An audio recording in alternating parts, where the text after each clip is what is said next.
Railway Engines by the Reverend W. Audrey. Part 1. Edward's Day Out. Once upon a time, there was a little engine called Edward. He lived in a shed with 5 other engines. They were all bigger than Edward and boasted about it. "The driver won't choose you again," they said. "He wants big, strong engines like us." Edward had not been out for a long time. He began to feel sad. Just then, the driver and fireman came along to start work. The driver looked at Edward. "Why are you sad?" he asked. "Would you like to come out today?" "Yes, please," said Edward. So the fireman lit the fire and made a nice lot of steam. Then the driver pulled the lever and Edward puffed away. "Beep, beep," he whistled. "Look at me now." The other engines were very cross at being left behind. Away went Edward to get some coaches. "Be careful, Edward," said the coaches.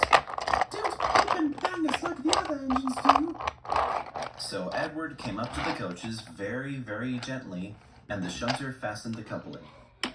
"Thank you, Edward. Said the coaches. That was kind. We are glad you are taking us today." Then they went to the station where the people were waiting. "Beep, beep." Whistled Edward. "Get in quickly, please."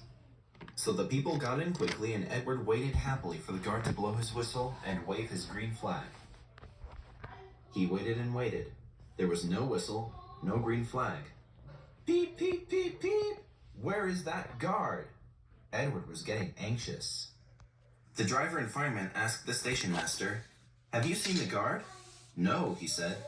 They asked the porter, "Have you seen the guard?" "Yes, last night," said the porter. Edward began to get cross. "Are we ever going to start?" he said. Just then, a little boy shouted, "Here he comes!" And there the guard was, running down the hill with his flags in one hand and a sandwich in the other. He ran onto the platform, blew his whistle, and jumped into his van. Edward puffed off. He did have a happy day.